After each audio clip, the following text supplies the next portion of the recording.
Bonjour à tous, dernier épisode de Demain nous appartient, notre actualité du jour portera sur « Demain nous appartient », spoiler, récapitulatif avancé des épisodes 1650 à 1654 sur TF1. Myriam Becker va sauver la vie de Valentine et éviter de nouveaux drames à Nathan dans le prochain opus de la série Tomorrow Belongs to Us sur TF1. Du lundi 25 mars au vendredi 12 avril 2024, Dorian a quitté Sète. Dans les nouveaux épisodes de Demain nous appartient, en continu du lundi 25 mars au vendredi 12 avril 2024 sur TF1. L'affaire liée à la prise d'otage de Valentine connaîtra une fin lorsque le vrai visage de Myriam Becker sera révélé. La plus grosse surprise de Nordine. De son côté, Jessica a caché beaucoup de choses depuis son retour, entretenant une relation étroite. Cependant, cette idylle la fera prendre des risques inconsidérés. Parallèlement, Dorian fait ses adieux à Sète, plusieurs semaines après l'incarcération de sa mère Bénédicte. Grâce à Myriam, Selma Kouchi, la police découvre l'identité du ravisseur de Valentine. Lisa joue le rôle d'une lycéenne et se baigne dans l'eau froide. Mona, Catherine Benguigui, utilise son intelligence pour planifier ses actions. Aurore est capturée, Julie Desbazac. Mona porte tous les chapeaux pour se rendre indispensable. Lisa, Naïma Rodrigue, a franchi la ligne. Un policier a été retrouvé au bord de l'étang. Aurore a été placée sous stricte surveillance. Christelle, Ariane Séguillon, est prête à tout pour retrouver l'honneur de Charlie, Clément Lassala. Lisa attaque Victoire, Solène Hébert, tout en amassant des preuves. Les manigances de Ryan, Sacha Birdie, se sont retournées contre lui. Sylvain agit dans le dos de Christelle. Lisa est dévastée, laissant Simon seul après avoir fait de son mieux pour lui trouver une petite amie. Aurore a redoublé d'ingéniosité pour réconcilier Nordine et Manon. Au lycée, une dispute a déclenché des rumeurs. Merci d'avoir regardé et à la prochaine vidéo. N'oubliez pas de vous abonner à notre chaîne.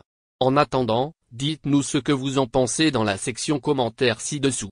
Si est ça célèbre ou non. C'est une option que d'autres enfants de stars n'ont pas connue, comme Lily Rose Depp. Ainsi, durant sa convalescence, Florent Pagny va pouvoir être épaulé par ses enfants, en plus de sa femme.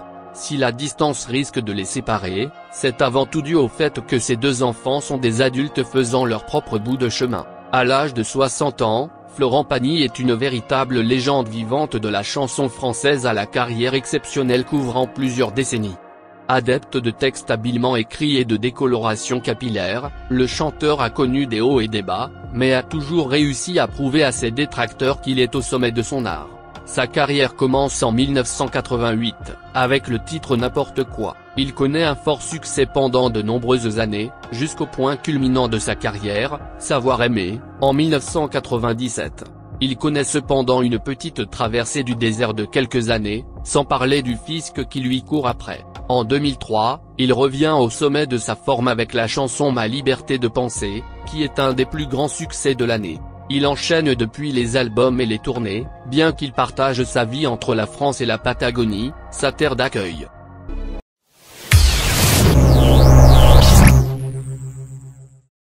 Sept mois en Afrique du Sud, son pays natal, presque 4 autres en Suisse. Donc, cela fait presque un an que la princesse Charlène de Monaco n'habite plus sur le palais princier du Rocher. En effet, le jour de son anniversaire, bien qu'un communiqué annonce le retour de la princesse, le prince Albert de Monaco nuance. Il préfère préciser qu'elle fuit l'agitation plutôt que d'avouer sa faiblesse. Heureusement, il a la solution pour éloigner les démons. Comme lors du premier confinement, l'ancienne championne de natation a libre accès à la résidence secondaire des Grimaldi, Rock-à-Gel. Sans plus attendre, on vous explique les avantages et pourquoi cette situation risque de devenir permanente. Après presque une demi-heure de trajet, le bonheur est au bout du chemin. Comme on peut le voir sur la publication ci-dessus, les beaux-parents de Charlène de Monaco l'ont acheté au moins un an avant la naissance du prince Albert. Perché dans les montages, ce nid de 56 hectares est magique. Il dissuade les curieux et apaise les tensions du protocole. Quant aux animaux présents sur place, les éléphants de Stéphanie, les poules et autres, ils sont les gardiens de cette forteresse anti-morosité. Par conséquent, les idées noires et diverses crispations